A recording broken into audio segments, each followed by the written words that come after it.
കൊച്ചി നഗരത്തെ സംബന്ധിച്ചിടത്തോളം നിലവിൽ ഏറ്റവും കൂടുതൽ ചർച്ചകൾ നടക്കുന്നത് ആരാകും മേയർ എന്നതാണ്. അപ്പോൾ ഈ മേയർ പട്ടികയിൽ പ്രധാനമായും ഉയർന്നു കേൾക്കുന്ന ഒരു പേര് തന്നെയാണ് വി.കെ. മിനിമോൾ. കോൺഗ്രസിനെ സംബന്ധിച്ചിടത്തോളം ഇത്തവണ ചരിത്രപരമായ ഒരു വിജയം തന്നെയാണ്, കൂട്ടായ പ്രവർത്തനം എന്ന് തന്നെ പറയേണ്ടി വരും അല്ലേ? പ്രതിപക്ഷ നേതാവ് ശ്രീ വി.ഡി. സതീശൻ്റെ നേതൃത്വത്തിൽ 1.5 വർഷങ്ങൾക്ക് മുമ്പ് തന്നെ ഒരു പ്രവർത്തനം കോർപ്പറേഷൻ ഏരിയയിൽ കൃത്യമായ ആസൂത്രണത്തോടുള്ള പ്രവർത്തനമായിരുന്നു. ആ കൂട്ടായ്മയുടെ വിജയമാണിത്. അപ്പോൾ ഈ മേയർ സ്ഥാനത്തേക്ക് ഏറ്റവും കൂടുതൽ ഉയർന്നു കേൾക്കുന്ന പേരുകളിലൊന്നാണ് വി.കെ. മിനിമോൾ. അപ്പോൾ എങ്ങനെയാണ് ഇത്തവണ? നേതൃത്വത്തിൻ്റെ തീരുമാനമാണ് കോൺഗ്രസിൽ എപ്പോഴും മേയർ സ്ഥാനാർത്ഥികളെയും സ്റ്റാൻഡിംഗ് കമ്മിറ്റി ചെയർമാന്മാരെയൊക്കെ തീരുമാനിക്കുന്നത്. നേതൃത്വം കൃത്യമായ രീതിയിൽ കൃത്യമായ തീരുമാനമെടുക്കുമെന്ന് എനിക്ക് നല്ല വിശ്വാസമുണ്ട്. പാർട്ടി ചിഹ്നത്തിൽ മത്സരിച്ച് ജയിച്ച ആളുകളിൽ പലരും പാർട്ടി പറയുന്ന കേൾക്കാത്ത പല പ്രശ്നങ്ങളും ഉണ്ടായിട്ടുണ്ടോ എന്നുള്ളത് യാഥാർത്ഥ്യമാണ്. അതുകൊണ്ട് തന്നെ പാർട്ടിയോടൊപ്പം നിൽക്കുന്ന ആളുകൾ തന്നെയായിരിക്കണം നേതൃത്വത്തിലേക്ക് വരേണ്ടത്. ഇനി നിയമസഭാ തെരഞ്ഞെടുപ്പിലും ഇതുപോലെ തന്നെ ഒരു ചരിത്ര വിജയം തന്നെയാണ് കൂടി. സെമി ഫൈനൽ മത്സരത്തിൽ മിന്നുന്ന ജയമാണ് കേരളത്തിലെമ്പാടും UDF നൽകിയിരിക്കുന്നത്.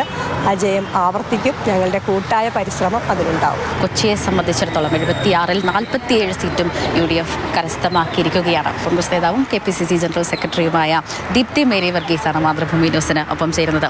വലിയ ആത്മവിശ്വാസത്തിലായിരുന്നു LDF. ഉയർത്തിക്കാണിക്കാൻ ഒട്ടേറെ പദ്ധതികളുണ്ടായിരുന്നു. അപ്പോൾ ഭരണവിരുദ്ധ വികാരം തന്നെ ആഞ്ഞടിച്ചു എന്ന് കരുതേണ്ടി. ഉയർത്തിപ്പിടിക്കാൻ പദ്ധതികൾ ഉണ്ടായിരുന്നില്ല. ആ ഉയർത്തിപ്പിടിച്ച പദ്ധതികളൊന്നും യഥാർത്ഥത്തിൽ ജനം സ്വീകരിച്ചിട്ടില്ല എന്നുള്ളതാണ് ഈ തെരഞ്ഞെടുപ്പ് റിസൾട്ടിൻ്റെ അർത്ഥം.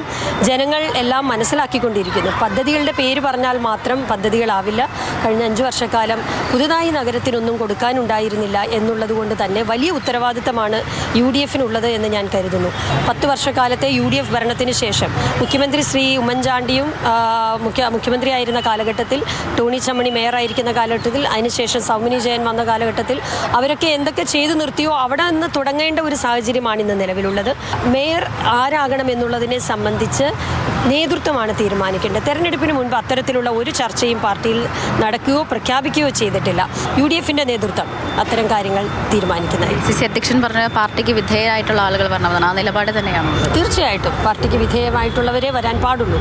പാർട്ടിയുമായി അഭേദ്യമായി പ്രവർത്തിച്ചു വരുന്ന സംഘടനാ പാരമ്പര്യമുള്ള ഇന്ത്യൻ നാഷണൽ കോൺഗ്രസ് എന്ന പ്രസ്ഥാനത്തിൻ്റെ ആശയങ്ങൾ യഥാർത്ഥ രീതിയിൽ ജനങ്ങളിലേക്ക് എത്തിക്കാനും അതിനനുസരിച്ച് പ്രവർത്തിക്കാനും പാർശ്വവൽക്കരിക്കപ്പെട്ടവരെ, ദരിദ്രരെ, സാധാരണക്കാരനെ, സ്ത്രീകളെ, കുട്ടികളെ എല്ലാവരെയും സംരക്ഷിക്കാൻ കഴിയുന്ന കോൺഗ്രസിൻ്റെ നയമാണ് തീർച്ചയായിട്ടും അത് മുമ്പോട്ട് കൊണ്ടുപോകുന്ന ആളാണ് തീർച്ചയായിട്ടും വേണ്ടത്. അപ്പോൾ നിലവിൽ കൊച്ചിയെ സംബന്ധിച്ചിടത്തോളം ആരാകും മേയർ, അത് തന്നെയാണ് ഏവരും ഉറ്റുനോക്കുന്നത്.